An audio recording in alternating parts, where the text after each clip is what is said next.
amazing, and it brings about different connections with different people. So I don't know if you remember the opening of the film. Chef Jiho is wandering the wilderness, is trudging through the snow, he's trying to find some sort of exotic ingredient, and he is the hero of the film after all, the hero of this documentary. And he goes through great lengths to find the sacred ingredient that makes his food pop. What has been really interesting is that food is a motive, food is a symbol of connection, of heritage, of tradition. It's steeped in history, it's steeped in ritual.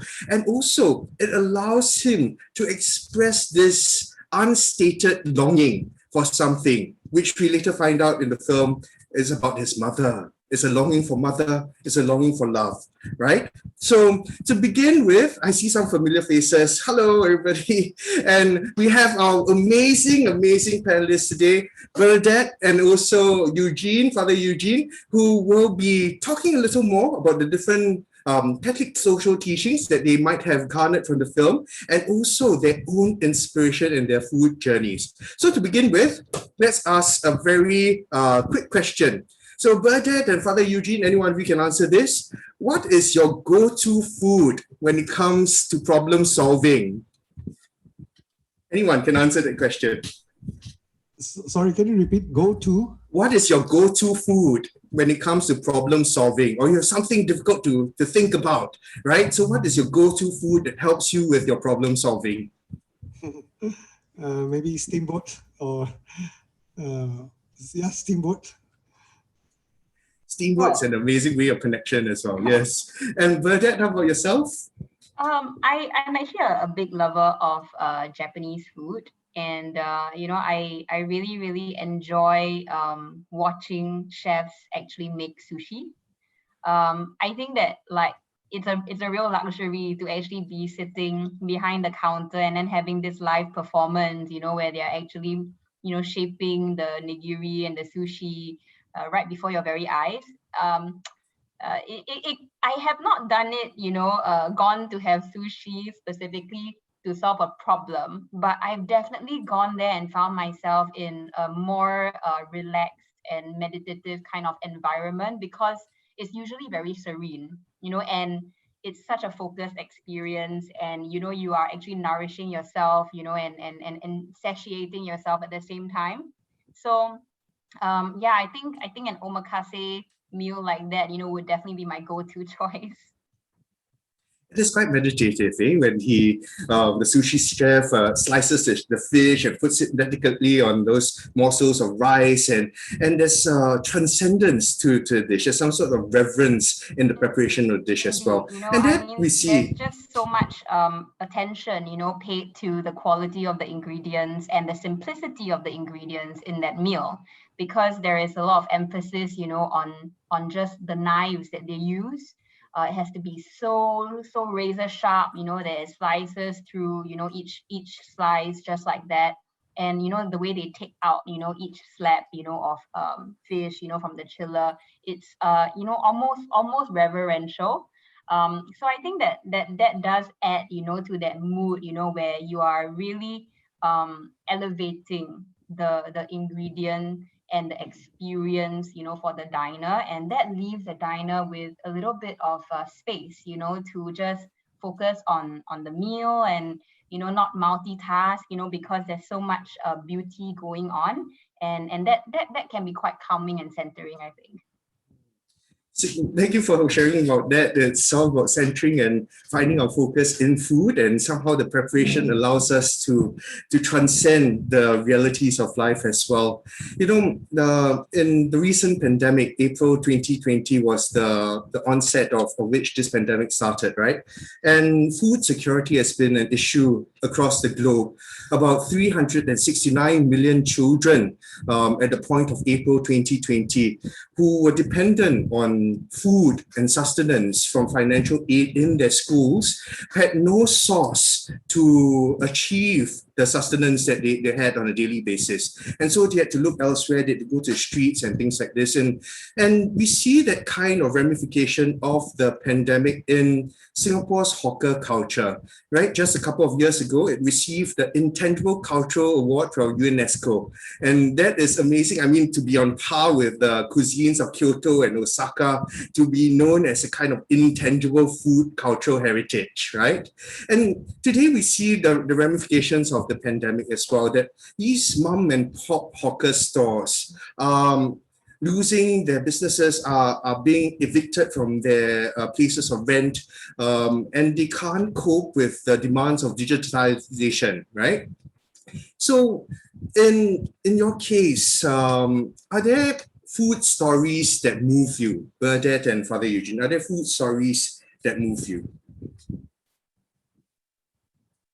Well, maybe Father, if I could just share, I think it's a great pity, the way supply chains in this world, are engineered because, of just commerce in general, like developed countries, have more buying power, and therefore, there is no real equality, when it comes, to food, because those with the power to purchase basically, have more control about what they want to buy, and how much they want to store, and it's really unfortunate, that is kind of the way of the world. However, I try not to get myself too upset about it, because this is very much a worldly issue, and we are a fallen world, and things will never be very, very fair, but what we can do, I think, in my personal opinion, as individuals, is to be conscious about what we consume, and to avoid excesses, that are harboring, on the ungodly, and consciousness, can come. I don't mean consciousness in a very new agey way, but I just mean like, having that information, that knowledge, so that, we can inform, our own desires, our own cravings and our own patterns. So like, for example, I read, that avocados, are so expensive, that the people in Mexico can't even touch them. So that makes me like think, maybe I don't want to buy so many avocados, on a personal level, so as not to inflate the pricing so much, because do I need avocados, to every single day, of the week? I may not. And maybe local food, for example, could feature more strongly in my personal preferences, because it takes a much lesser carbon footprint, to actually transport that food, to my kitchen. And that's something, which, if we're not very conscious, of the cost and the carbon footprint involved in the supply chain industry to actually transport something halfway across the globe to us, we are really just unwittingly contributing, to further strain, on the environment, further strain, on the communities, that are producing these fruit and not even getting a chance to actually taste them. So yeah, to me, like on a personal level, I know that, I as one person, may not be able to solve the world's problems, but just spending the time, to actually know a little bit more about what I consume as a consumer, not just about food, is something that, if everybody were to do, I think, we'll make much better choices.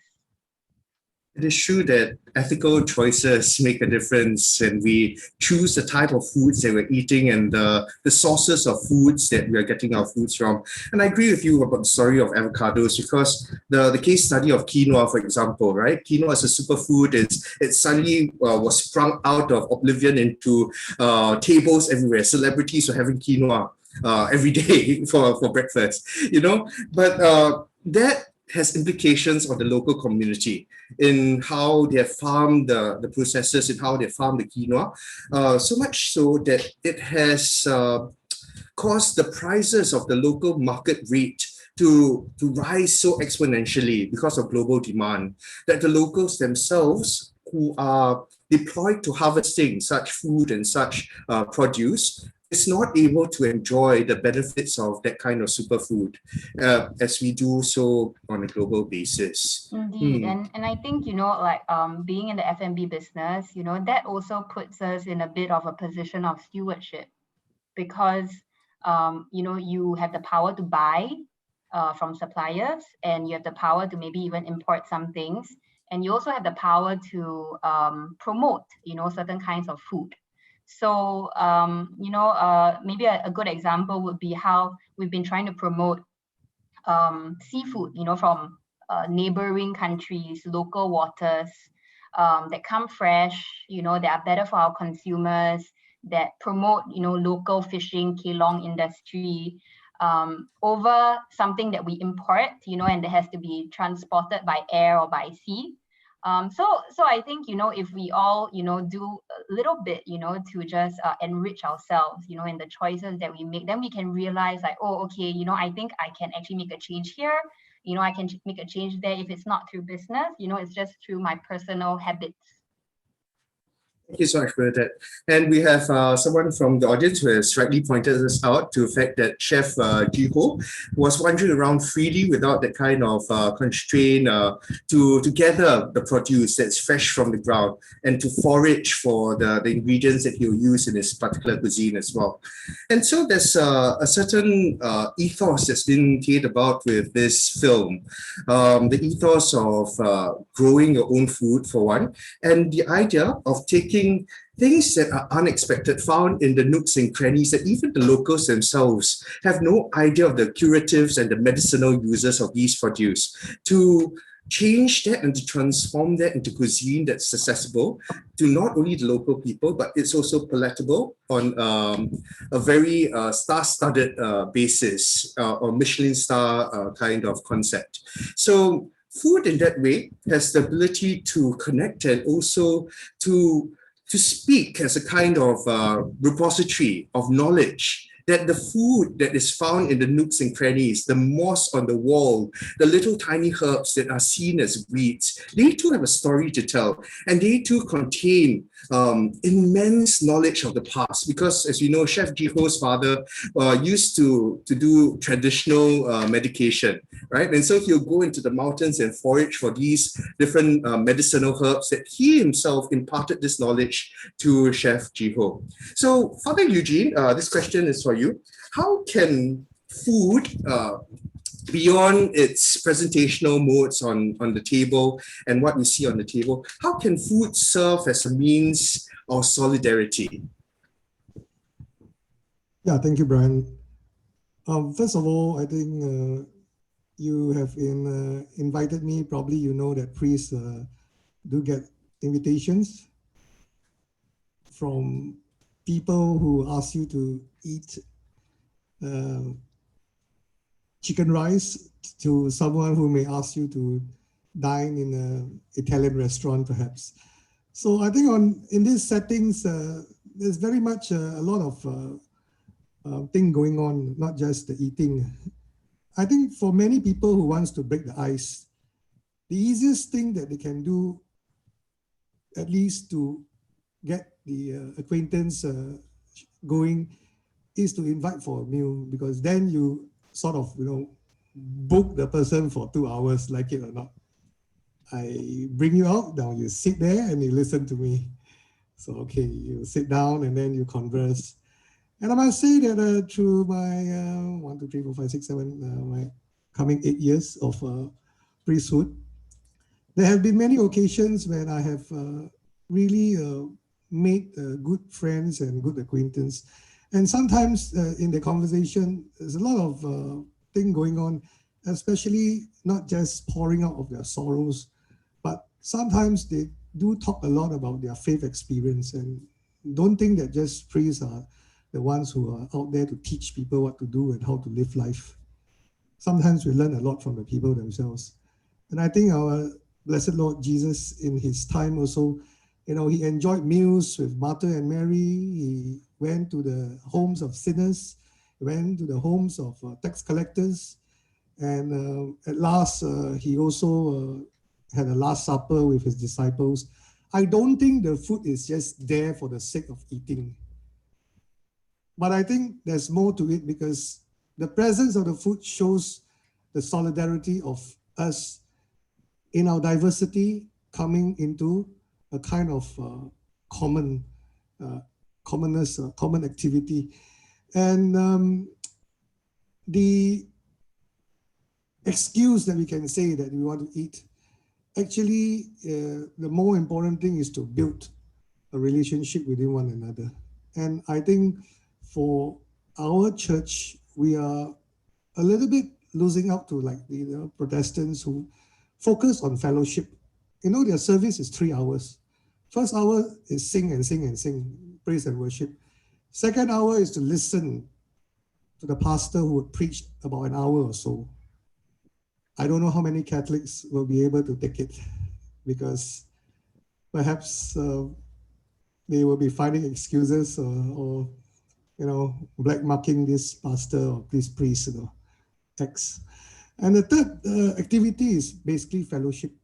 And they never leave home without going for that group fellowship, because it is a time when they all eat and drink. They do whatever they do for the glory of God. That's what we say in Corinthians. And they never fail to also exchange their faith experiences. And from there, they share the deepest part of their life, which is their relationship with God and one another. So you see, if we are doing some kind of dining, it's so frivolous and so superficial. We just talk about fashion. We talk a lot about, of course, those are important topics from time to time. Maybe business talks are important. But if we should get to the level of friends and fellow worshippers and fellow churchgoers, brothers and sisters, we call them, I think importantly, we should always find an opportunity to ask each other about how our faith is doing. Not in an interrogating and judgmental way, but it's about asking, like, what are the struggles you face and how do you overcome it?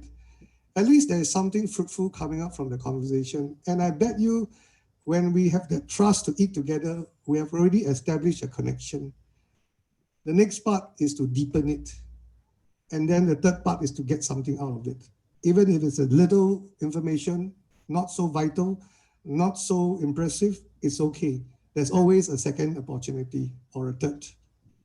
So again, going back to the Catholic social teachings, call to family, community, and participation, life in the common good, and caring for God's creation, what Bernadette has said very clearly, which I echo, responsible eating. Sometimes I go to buffet, like in the past, I like to see how people eat, but some of the people are really too much. Like the amount they take is like, their eyes is bigger than their stomach. And when they gorge, you can see that they are not going to finish it, and you know it, because why? They are already ordering desserts and coffee and tea. And then they just pay the money and they just leave. It's so sad when you think about the places that are miserable and impoverished. People just don't have enough of basic sustenance, and yet here we are using our ability and power to take advantage of the situation. So I guess all in all, what I'm trying to say is we should reflect on how we want to do dining and eating, and yet make it a memorable one, but not at other people's expense. Thank you, Father. It is true that we really need to exercise responsible choices when it comes to eating, and that food it symbolizes more than what is placed on the table. That there's a way to conversation, there's a springboard to conversation with every food that is presented on the table, and there's an opportunity for conversation that's authentic, and not just conversation, but authentic conversation, right? That But then this has been replaced by technology that we often spend our meal times not in the presence of one another, but in the presence of our mobile phones or mobile devices. You know, oh, that's WhatsApp, this coming in, oh, this notification for a game. So let me do that as I'm eating my food. And so there's a lack of consciousness as we savor, we lose the ability to savor the food that's placed in our mouths. You know, that we're just eating for the sake of sustenance, but we are not really being present to the entire theater, the entire drama of this food that is made by human hands, right? And so there's a kind of spiritualism to food and a deep and seated and deep-rooted meaning that's placed onto food. In the film Wandering Chef, we see this deep emphasis on family traditions, that the food is tied in very closely to ritual, in the ancestral rites, in the way he pays homage to his dead mothers, right? And so there is a deep sense of importance or reverence that's surrounding the food that is consumed, that is prepared. And of course, we know towards the end, as a kind of catharsis to his grief, Chef Jiho spends the entire night, 3 days, preparing this huge ancestral feast. And then in my heart, I was wondering, hey, isn't that supposed to be done by the daughter? What's the daughter doing? You know, and then why is this like foster son, so to speak, doing the duties of the daughter, right? And so I like the comment that Winifred has posted about movements related to mindful eating and slow food. You know, sometimes we're just rushing through food, and our culture exacerbates that, right? You know, we only have a 20-minute lunch break. We need to finish this because we need to rush to another meeting. And then so we're just gobbling down the food and slopping down, but we are not really paying attention to each strand of a noodle or each layer of flavor upon flavor as it hits our palate, right? And that's something that we need to reconnect back again. Either the deep meaning and deep traditions that food holds, or the simplicity of the flavor and the appreciation of that flavor as well. Bernadette, any thoughts about this? Yeah, when I watched this film, I wanted to share, tonight that I had not watched, something as impactful in a very long time. I think that, when you have Netflix, as on your screen, more often than not, when you switch it on, you tend to get something, that is not very spiritually nourishing. In fact, it can be quite the reverse. So out of convenience, you tend to fall down that rabbit hole.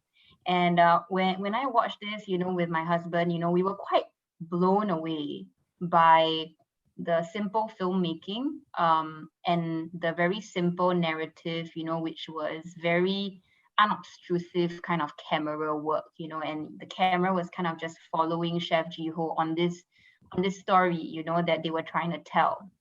And I think that at the end of it, what really impacted me was how creation really was manifested, in his personal journey, and also in the way he actually created the food, especially in that last final scene where he was doing it out of respect for his mother.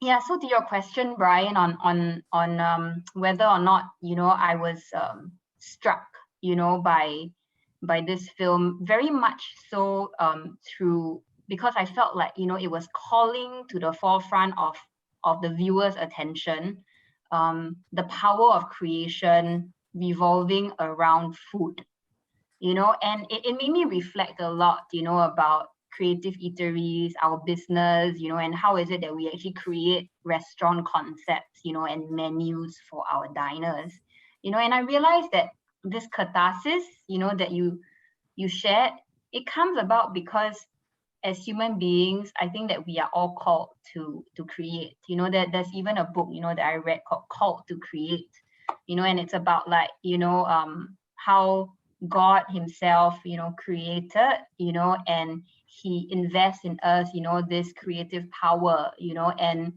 when we create, it's a form of expression. And when we express, it's a form of catharsis.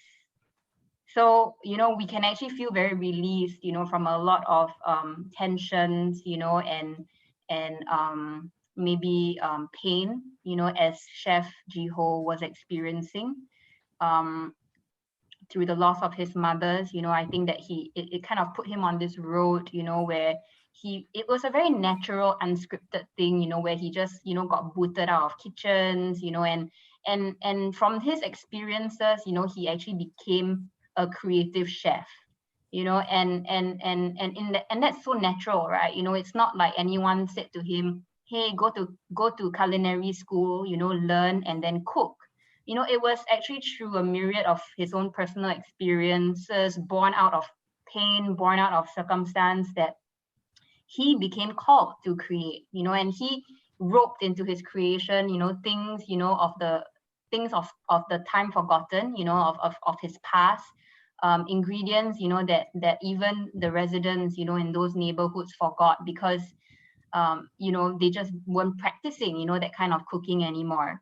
So I thought that, it was just really interesting how creation is just really so natural, for him and also for us, and how it actually, it kind of feeds, this need, on a very human level to express yourself, whether you are, a chef, like he became, or whether, you are an entrepreneur, who has to, create restaurants for a living, or whether you are, maybe you have a personal talent, like if you sing, you feel wonderful because you've been given that talent. So I think that really was very front and center for me reading it, because it happened so naturally that I felt this is God given, the road that we are on, that personal journey that we are on, the gifts that we have, this all comes from God, and if we can all create, as we have been called to do, I think that it would be so fulfilling. Indeed, indeed. There's this sense that there's the motive of time in this film as well. And then when we encounter Korean cuisine, we also encounter the instruments that make up this food, the crops that contain the kimchi as the kimchi ferments, right? And there's some sort of passing of the seasons, and there's no rushing into the seasons, but there's almost a meditation on the seasons. And very strongly, this issue ikigai came about. This ikigai is the Japanese concept of finding one's vocation, where everything seems to align, right? That your money making thing, your hobbies, your likes, your talents, your strengths, they all align to form what is the thing that gives you the focus of your life, the purpose of your life. A quotation struck me by the stone cutter. It says, there are 6 billion people on earth. How many people cook and eat together? Right? So that really struck me as well. And it's the idea that food exists not only as a means of connection, but as a means of legacy, as a means of pilgrimage, as a means of journeying together. So Father Eugene, so can we talk a little more about how food contains wisdom? And there's much wisdom to be found in food. Well, I don't really know that if you eat something, you can be wise or you can be intelligent overnight. It doesn't work like a magical pill or magical potion. But maybe in the food itself, when we prepare, perhaps like for example, if I want to do a dish, for me the preparation is very sacred. How I cut, how I slice, whether is it blocks or chunks or julienne, or what kind of size. Because end of the day, I know when I put it into my mouth, it has got to taste not just right, but I have to be sensible. Like you don't put a big thigh or in a curry, and then later you find yourself having a lot of trouble and difficulty. At least for me, I like it in chunks. So I think in food preparation, it also reminds me about how in life when I do things, I got to do it conscientiously and be at the moment, because I got cut by a knife a couple of times, and a few occasions it was quite a bad cut, simply because my mind was drifted away. So I thought if you look at the chefs who prepare food, even Chef Jiho, when he is preparing food, he's very focused. And that is really the name of the game, because every stroke of the knife that you pierce through or cut through, you can never go back. And so every cut counts. And when done properly, not only the food presentation is nice, but the food also tastes right in your mouth. So these are the kind of lessons that I like to inculcate. And I thought this is also good when I go through the paces of my life, not to rush things through. In the past, I was very fond of multitasking, thinking that, I'm very proud if I can do so many things within such a short span of time. But of late, I question myself, what is the quality behind it? If it's going to be slipshod and just achieving and attaining so many things without gaining, ground for quality, then, these things perhaps would have a lot of room for improvement. It may not be seen as impressive. But if I should just do one or two things well, do it really well, maybe that will count. So I don't know. This is how I can interpret what I can derive from food preparation in my own journey with regards to the faith development that I'm living as whether a priest or religious or just, a normal human person.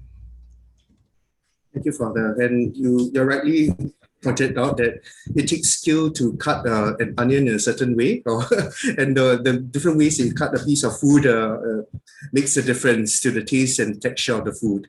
But at the same time, we see in the preparation of food the genesis of time. There's time that's involved in picking up a skill. It's something that doesn't come in a day or two, but it's honed over a period of many years. Yes, patience, cooking and patience. Especially when you do dishes like perhaps peranakan, curry. The tumis is very important. You cannot hurry up the tumis process. Tumis means the stirring, and it goes one direction. You got to really slow heat.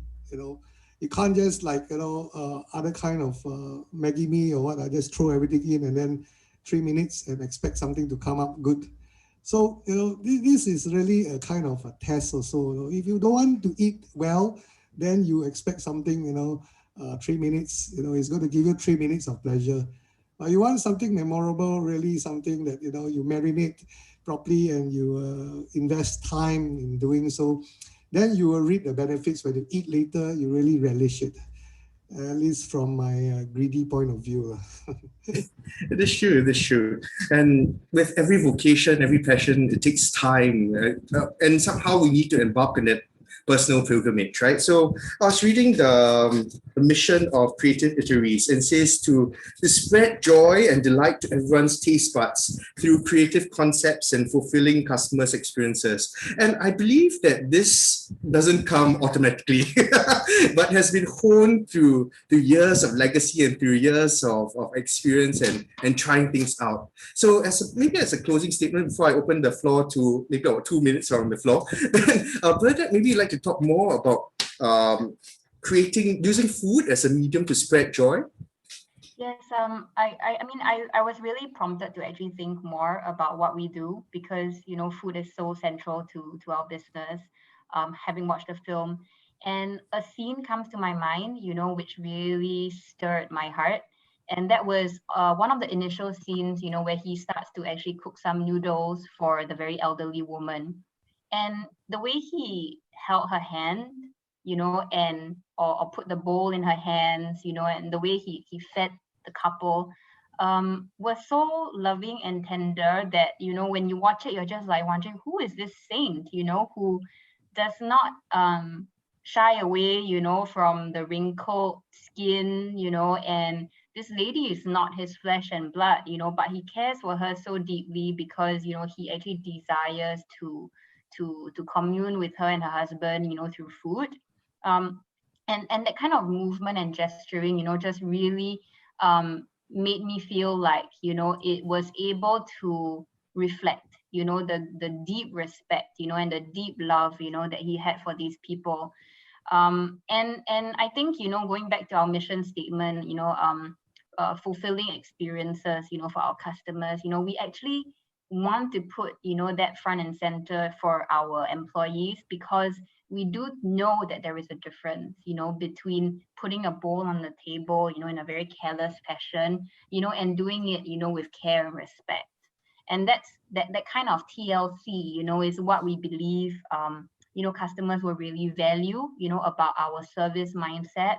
And so, we dedicate ourselves, to actually bringing in that dimension, of giving care and pampering, and acknowledgement, of our customers, as they come, rather than, we are just a shop, a business, and you can come and you can get what we sell, and that's the end of it. There's so many more layers to infuse, and that's what inspired our mission statement. Okay, I just been given the go-ahead for a time extension. Thank you, Wilfred. So this is a question from the floor. To the panelists, how do you think food connects us emotionally or fills a void in our hearts, like in the film? Anyone can answer?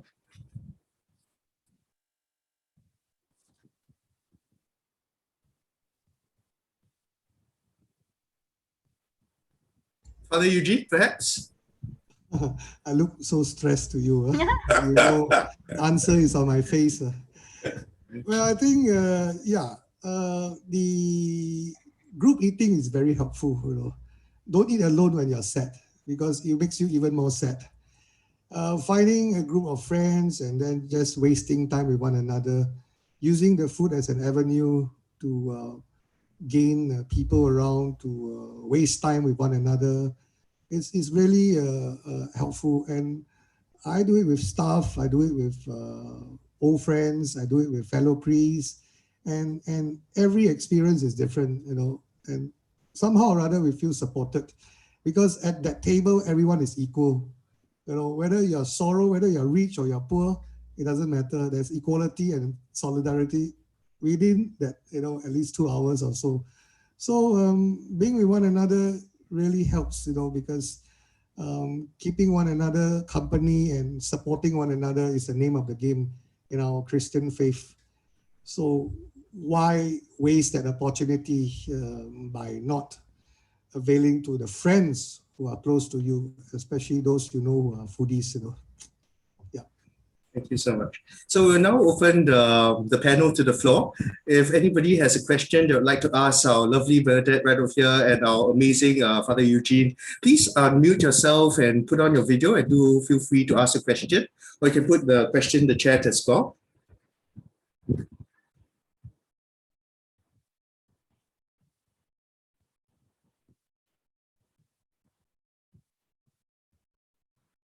If not, I'll call random names. Huh? So and so, do you have a question?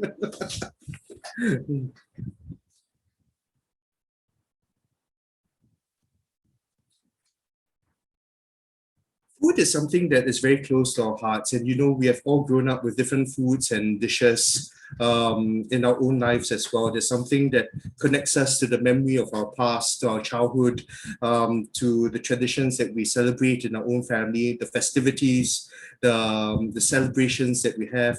And food also reminds us of the memorable moments, the things that have impact. When I graduated, when I went for my first overseas trip, when I first met my girlfriend, etc., etc. There's such an emotive quality to food, and every food that we eat, whenever we encounter that again, reminds us of that particular moment in time. Isabel, you unmuted your video. Do you have a question for the panelists?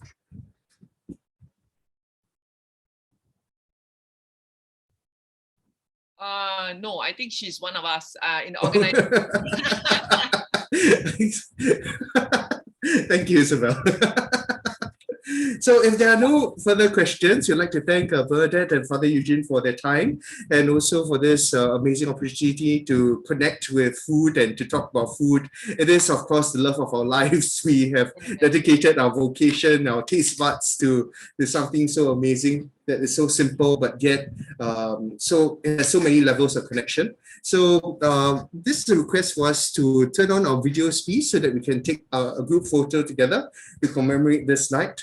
I hope you're eating something amazing as you're listening into this panel, that you remember this. Can form the association. We won't, it's option, it's voluntary, but it would be great so that we can, keep it as a memoir for all of us. Yes. We are also shy to show our face. Come on. Okay. Give it a couple more seconds, and then Prasad, who is our Zoom host, will take a picture. Is anyone else switching on the video? Oh, someone says she's shy. Okay, but never mind. Let's go ahead. Okay, all smile. Oh, wow. Okay. 1, 2, 3. Great. Okay, great. Thank you. And I couldn't agree more with you all saying, that food is what brings community together. And during this pandemic, I think that's the worst thing, when we cannot dine in or dine out, with other friends and family, and so it's kind of difficult when we're stuck at home. But at least through this film and through our conversation this evening, we hope that we've been able to bring the feast to you, as we come together for our faith and film. So thank you all very much again for supporting the Kena Film Fest and for supporting our Korean gem, all right, in this film. So hope to see you in other screenings that are coming up. We have a few more online. Now, the good news is for some of you or family or friends who may, or you may want to promote this film, because the CFF has now been decoupled, we will plan for other screenings, maybe in the cinema, maybe online, maybe at Kena in the next few months. Definitely repeat screenings are planned, and that was original anyway, but it's just that we had to decouple everything because we need to take care of everybody's safety and health. Yeah? All right then. Have a good evening. Take care. Thank you, everybody. Saranghaeyo, kamsahamnida. Yeah, all the Korean. Bye. Bye. Thank you. Goodbye, everybody. Good night and Visuen. Yeah. Bye. Bye.